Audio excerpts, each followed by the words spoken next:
नमस्कार। जवाब तो देना होगा। मैं आप सभी का स्वागत है। मैं हूं डॉक्टर अवधेश मिश्रा। छत्तीसगढ़ कांग्रेस की बैठक हो और सियासी गलियारे में चर्चा ना हो, कैसे हो सकता है? कांग्रेस की ना केवल बैठक बल्कि कांग्रेस या किसी भी राजनीतिक दल में जब जब किसी बात को लेकर हलचल तेज होती है, नियुक्ति से लेके अन्य मामलों तक पे, तब तक सियासी गाड़ी बेहद ही रफ्तार से चल पड़ती है।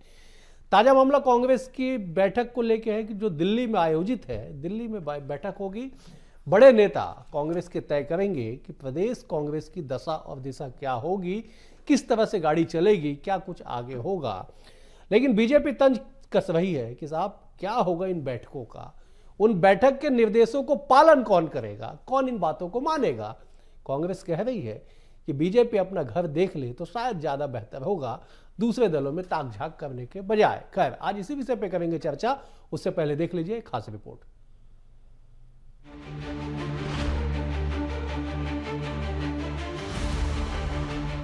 दिल्ली में कांग्रेस की हाई लेवल मीटिंग होने जा रही है, जिसमें छत्तीसगढ़ के दिग्गज नेता भी शामिल होंगे। मकसद साफ है, संगठन को नई धार देना, बीजेपी के खिलाफ सियासी चक्रव्यूह रचना और चुनावी रण की रणनीति तय करना है। लेकिन इस मंथन से पहले ही छत्तीसगढ़ की राजनीति में तूफानी बयानबाजी शुरू हो गई। बीजेपी ने कांग्रेस को घेरने के लिए मोर्चा खोल दिया है और मुद्दों से भटकाने की कोशिश तेज कर दी है।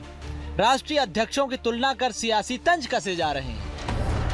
कांग्रेस की बैठक में सियासी घमासान, युवा जोश या अनुभव आएगा काम। 29 जनवरी को दिल्ली में कांग्रेस आला कमान ने बुलाई बड़ी बैठक। पीसीसी चीफ दीपक बैज समेत कई दिग्गज नेता होंगे शामिल। छत्तीसगढ़ प्रदेश कार्यकारिणी की लिस्ट फाइनल करने पर होगी चर्चा। आगामी 2 महीने का रोडमैप तैयार करेगी कांग्रेस।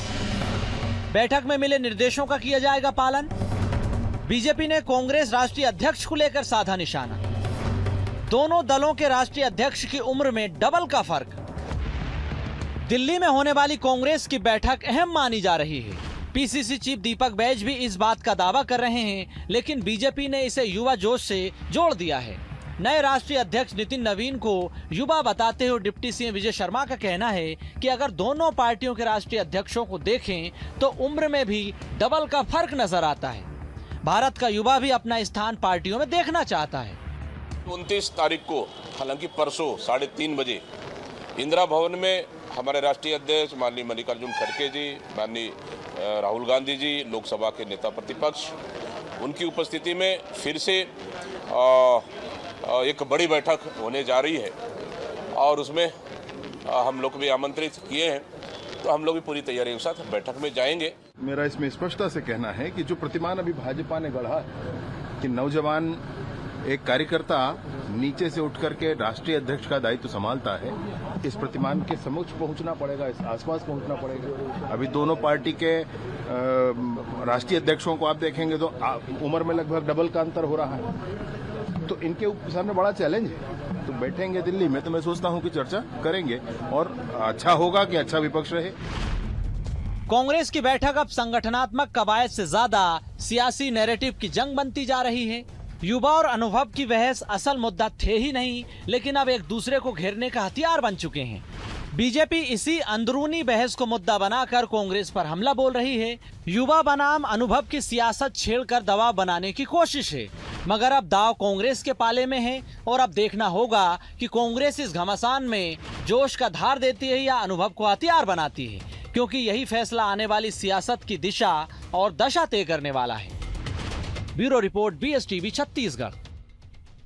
इस रिपोर्ट को देख के आप समझ गए होंगे कि क्यों छत्तीसगढ़ कांग्रेस के भीतर की बैठक पे इतनी सियासी हलचल मची हुई है। सीधे चर्चा की शुरुआत करते हमारे साथ 3 बेहद ही खास मेहमान मौजूद है। मेहमानों का परिचय आपसे करा देता हूं। बीजेपी की ओर से श्रीचंद सुंदरानी साहब, आप वरिष्ठ नेता हैं, विधायक रह चुके। सुंदरानी जी, बहुत स्वागत है आपका।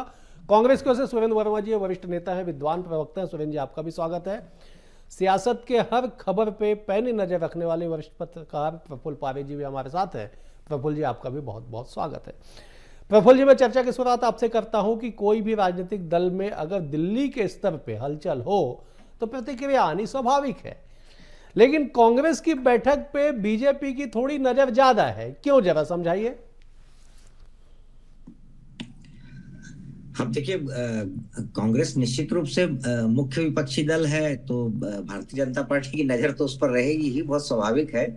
और कांग्रेस के तमाम नेताओं का दिल्ली में इकट्ठा होना उनकी पार्टी का मसला है। वो अपनी रणनीति तय करेंगे, वहाँ चर्चा होगी क्या किस तरह से आगे कार्यक्रम बढ़ाना है। ऐसे ये सब उनके अपने एजेंडे हो सकते हैं, उस पर तो वही लोग तय करेंगे। लेकिन जो अभी मैं जो देख रहा था आपका रिपोर्ट, उसमें भारतीय जनता पार्टी की दिलचस्पी है और उसको जो तड़का लगाया अभी जो भाजपा के नेता ने कि उम्र का जो फासला है, तो देखिए इसमें उम्र, जोश और उम्र, अनुभव, ये दोनों से मिलकर ही कोई संगठन बहुत अच्छे से काम करता है, ऐसा मैं मानता हूँ। और भारतीय जनता पार्टी ने एक संगठन स्तर पर, मतलब उनकी एक नीतिगत ये निर्णय लिया है। आप देखेगा कि नीचे मंडल अध्यक्ष से लेकर के ऊपर तक सब कुछ आयु सीमा तय है कि इस आयु के बाद ये प्रमोशन होगा, उसके बाद ये पद होगा, या इस पद पर इस आयु से अधिक का आदमी नहीं बैठेगा।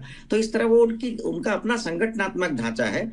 तो इस लिहाज से भारतीय जनता पार्टी के लोग ये आश्चर्य जरूर व्यक्त कर सकते हैं कि कांग्रेस का राष्ट्रीय अध्यक्ष तो बहुत उम्र में अधिक है। ठीक है प्रफुल्ल जी, ठीक है, मैं लौटता हूँ। मैं जरा सुरेंद्र जी का रुख करता हूँ, फिर अंत में जाऊंगा सुंदरानी जी के पास। सुरेंद्र जी, कांग्रेस पार्टी की बड़ी बैठक, राहुल गांधी, मल्लिकार्जुन खड़गे सहित तमाम बड़े नेता शामिल होंगे, छत्तीसगढ़ के नेता शामिल होंगे। एजेंडा क्या है साहब, इतनी चर्चा क्यों आपकी बैठक पे? सुरेंद्र जी।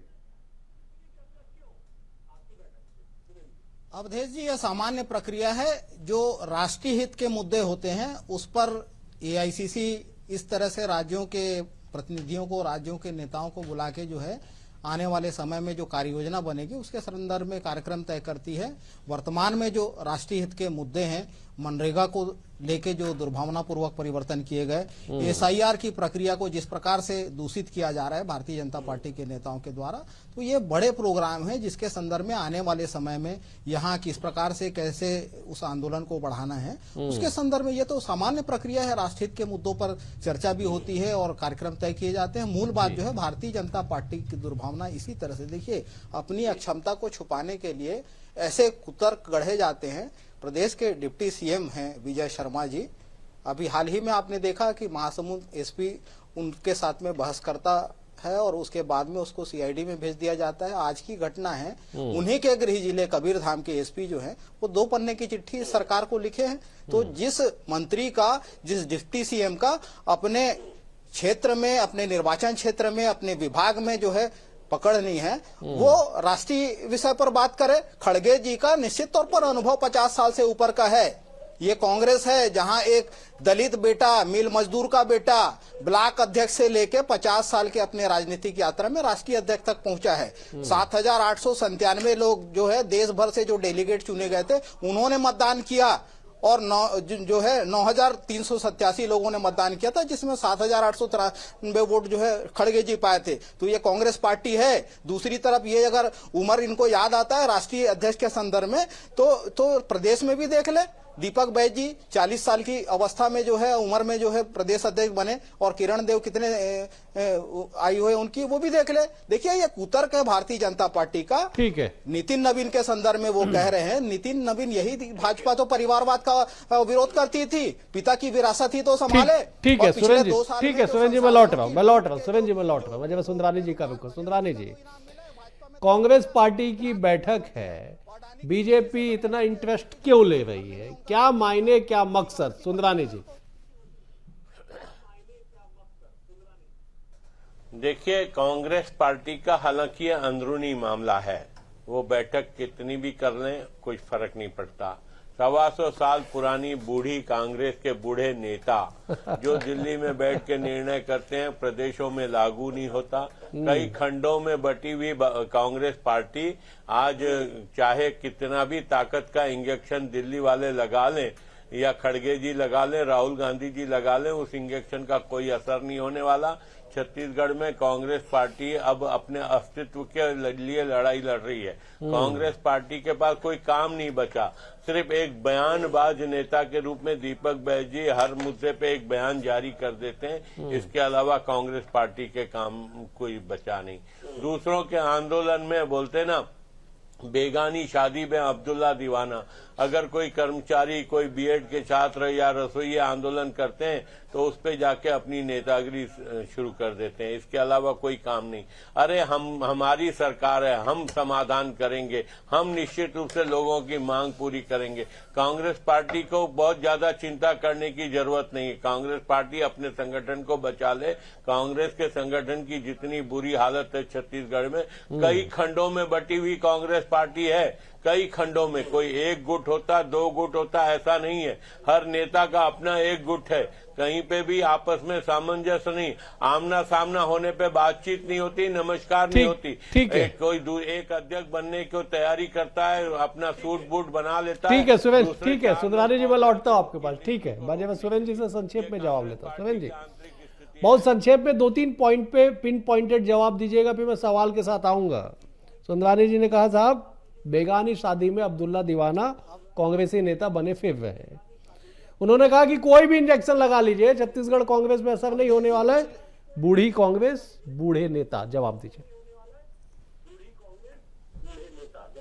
30 तारीख को किसानों के मुद्दे को लेकर कांग्रेस पार्टी पूरे प्रदेश में चक्का जाम करने वाली है। पिछले 1 महीने के भीतर 4 किसान आत्महत्या का प्रयास कर चुके हैं और एक किसान जो है मोहला मानपुर का, उसकी मौत हो गई है। इस सरकार की दुर्भावना के चलते टोकन नहीं कटने से किसान व्यथित हैं। टोकन जारी, टोकन और वास्तविक खरीदी में जो यह सरकार दुर्भावना पूर्वक अंतर पैदा कर रही है, जो रकबा समर्पण का जो षड्यंत्र रचा गया है, लगातार देखिए सारे वर्ग आंदोलित है। 2 मध्याह्न भोजन रसोईया की मौत हुई है पिछले 30 दिन के भीतर। सुन लीजिए, कोई बीमारी मार नहीं था। ये निकम्मी सरकार अपनी आक्रमणता 100 दिन का गारंटी था, इसीलिए 100 दिन की गारंटी थी, 800 दिन हो गए। अनियमित कर्मचारी, संविदा कर्मचारियों को नियमित करने का मोदी की गारंटी बताते। तो इन मामलों को लेकर कांग्रेस ठीक है सुरेंद्र जी, ठीक है, पिन पॉइंटेड जवाब आ गया। मैं लौटता हूँ सुरेंद्र जी। ठीक है, ठीक है सुरेंद्र जी, मैं लौट रहा हूँ। सुरेंद्र जी, मैं लौट रहा हूँ। ठीक है सुरेंद्र जी, मैं लौट रहा हूँ। मैं जरा एक बार प्रफुल्ल जी का रुख करता, फिर सुंदरानी जी के पास जाऊंगा। ठीक है सुरेंद्र जी, मैं आ रहा हूँ आपके पास। ठीक है प्रफुल्ल जी, मेरी आवाज आप तक आ रही होगी। साहब बहुत साधारण सा सवाल है कि इन बैठक के मायने क्या छत्तीसगढ़ कांग्रेस के लिए? क्या ये संजीवनी साबित होगी, या कांग्रेस के भीतर अगर सब कुछ ठीक नहीं है तो क्या मामला स्थापित होगा? प्रफुल्ल जी।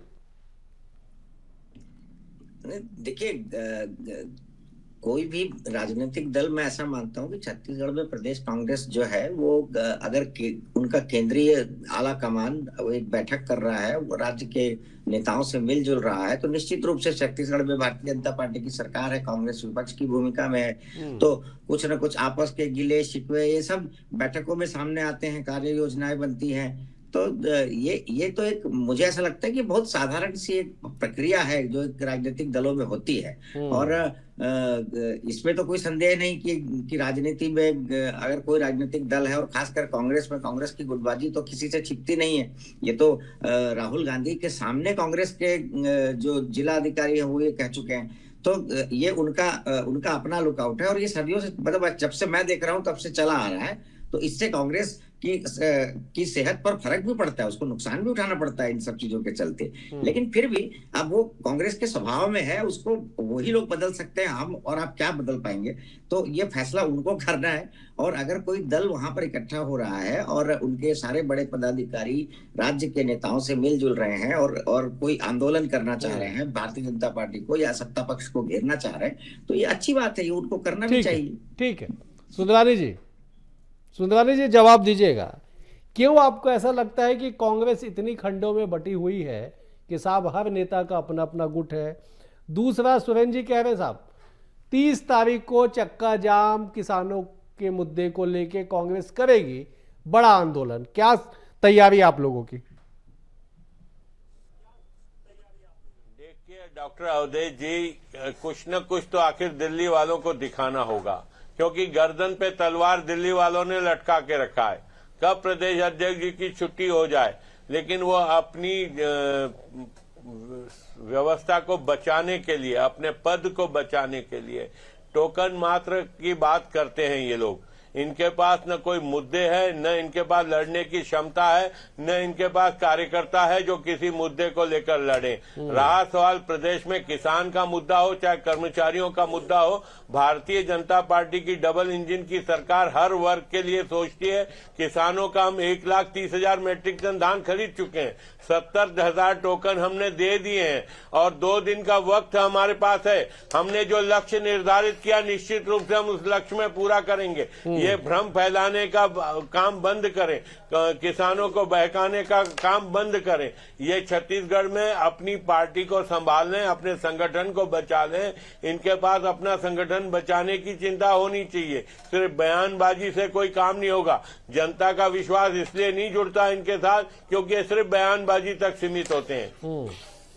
ठीक है सुरेंद्र जी, आप दावे कर रहे साहब, आप आंकड़े दे रहे कि 1 माह में 4 किसान की मौत, आप भ्रम फैला रहे हैं, आप अपनी पार्टी संभाल नहीं पा रहे, किसानों को बरगला रहे हैं, ये भ्रम फैला रहे हैं। बीजेपी का दावा साहब जवाब दीजिए, क्यों ऐसी स्थिति बन रही है? अवधेश जी, मैं तो सम्मानीय सुंदरानी जी को जिम्मेदार नेता मानता हूं, पूर्व विधायक भी है। आप रिकॉर्ड कर लीजिएगा इनका जो बयान है, इनका जो दावा है। 2 दिन बचे हैं धान खरीदी में, सरकार का खुद का लक्ष्य जो है 1,65,000 मीट्रिक टन है। दावे के साथ मैं कहता हूं कि सरकार की दुर्भावना के चलते 1,40,000 भी टच नहीं कर पाएगा, क्योंकि ये सरकार खरीदना ही नहीं चाहती। जो रकबा समर्पण सुन लीजिए, आपका लक्ष्य कभी ऐसा नहीं हुआ कि उल्टा है। पिछले साल 1,49,000 मीट्रिक टन खरीदा था, इस सरकार के हर साल बढ़ता है। आप आंकड़े निकाल लीजिए अवधेश जी कि जब से धान खरीदी शुरू हुई कभी भी इस तरह से यूटर्न नहीं हुआ। ये सरकार की दुर्भावना का प्रमाण है। इस सरकार की दुर्भावना के चलते पहली बार रकबा समर्पण करवाया जा रहा है। जो टोकन जारी हुआ है उनके धान नहीं खरीदे जा रहे हैं। पिछले 10 दिन से टोकन देना बंद कर दिए है सरकार ने। मूल बात भाजपा तो मुखौटा है, भाजपा तो मुखौटा है। मूल बात में मैं आ रहा हूं, भाजपा मुखौटा है। दुनिया की सबसे अलोकतांत्रिक पार्टी यदि कोई है तो ये इनके आरएसएस है।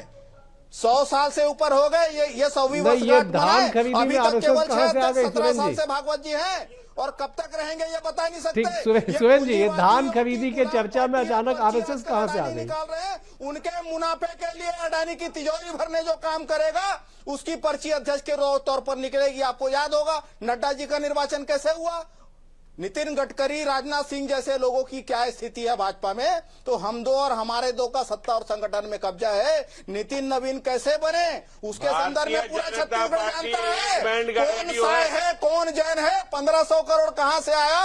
और जो संसाधनों की लूट मची है इस सरकार में, जो हसदेव से लेके तमनार तक, बीजापुर से लेके बेलाडीला तक जो खदानें बांटी जा रही है, जो मैनपाट में बॉक्साइट खदान खोला गया है, तो पूरे प्रदेश में संसाधनों की लूट, जंगल काटे जा रहे हैं एक पूंजीपति के मुनाफे के लिए। तो ये भाजपा पूंजीवादियों के गुलाम पार्टी है। जो ठीक है सुरेंद्र जी, मुद्दे पे आ जाइए। सुरेंद्र जी, मुद्दे पे आता साहब, इन सारी बातों से कांग्रेस की मीटिंग पे क्या असर पड़ेगा? बहुत साधारण सा सवाल सुरेंद्र जी, मुद्दे पे।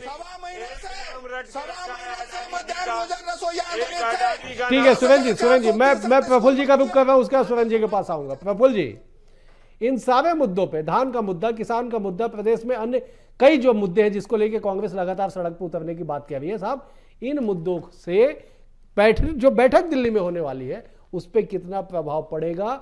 और क्या आपको लगता है 2028 सबके जहन में है, इन बैठकों का, ऐसी बैठक का कांग्रेस की सेहत पे कितना असर पड़ने वाला है?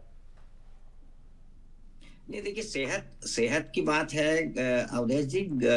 कांग्रेस की अपनी वो मीटिंग है और मीटिंग में निश्चित रूप से जितनी बातें अभी कांग्रेस के प्रवक्ता सुरेंद्र जी बता रहे हैं, तो ये सारी बातें अगर उनके एजेंडे में होगी इन बैठकों में, तो निश्चित रूप से वो उस पर चर्चा करेंगे और ये प्रयास भी करेंगे कि अगर कांग्रेस विपक्ष में है छत्तीसगढ़ में तो उसको, सरकार को घेरना चाहिए। तो जो बैठक का मतलब साधारण अर्थों में जो मैं निकाल रहा हूं वो यही है कि पार्टी का आंतरिक संगठन और पार्टी का कार्यक्रम जो उसे राज्य सरकार के विरुद्ध कर रहा है, इसको तय करना, जो मैं समझ पा रहा हूं।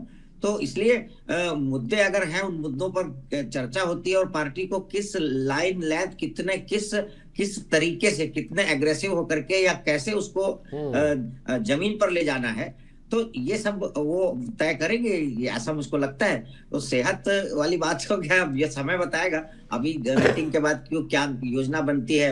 और जो कांग्रेस के भीतर का जो कुछ भी जो हम सुनते हैं, आंतरिक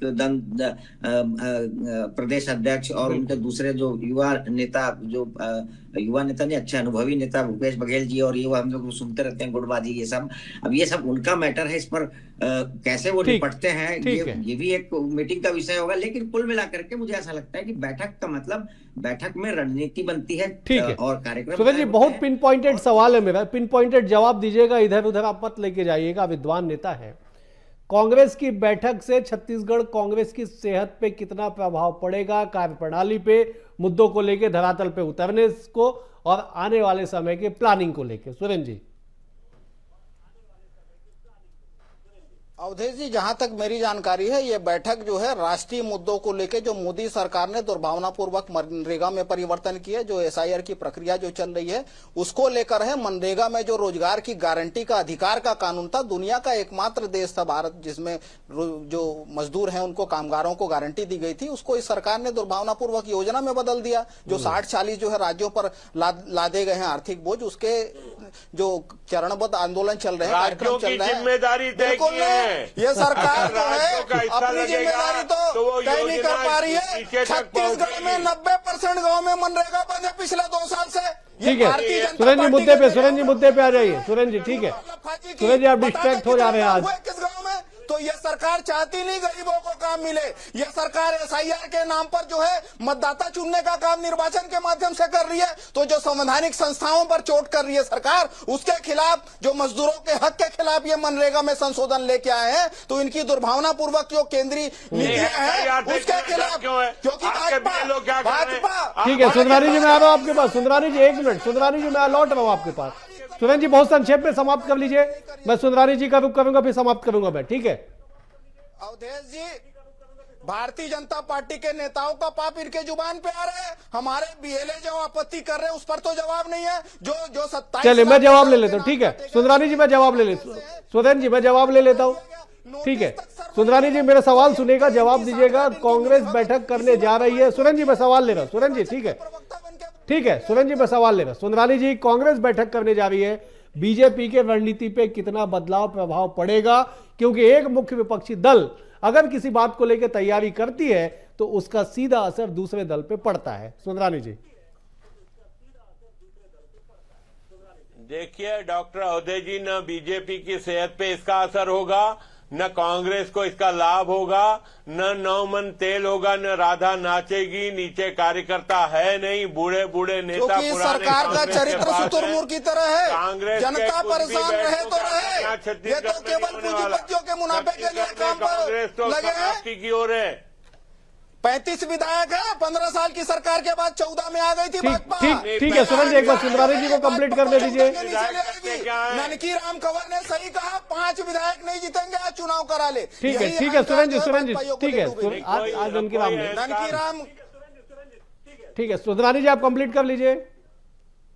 देखिए, जहां तक कांग्रेस पार्टी का सवाल है, वो कुछ कितनी भी बैठक कर लें डॉक्टर अवधेश जी, कोई फर्क नहीं पड़ने वाला हमारी सेहत पे। हमारी सरकार जनहित में काम करते जा रही है, डबल इंजन की सरकार है, लोगों की समस्या का समाधान कर रहे हैं। 30,000 करोड़ का हम धान खरीद चुके हैं, अभी 2 दिन का वक्त है। चलिए, बेहद शुक्रिया सुंदरानी जी आपका। सुंदरानी जी आपका बेहद शुक्रिया। सुरेंद्र जी आपका बेहद शुक्रिया। प्रफुल्ल जी आपका भी बहुत बहुत शुक्रिया। कुल मिला के इस बात को समझिएगा, छत्तीसगढ़ कांग्रेस के हित के लिए बीजेपी कांग्रेस की दिल्ली में बैठक होने वाली है।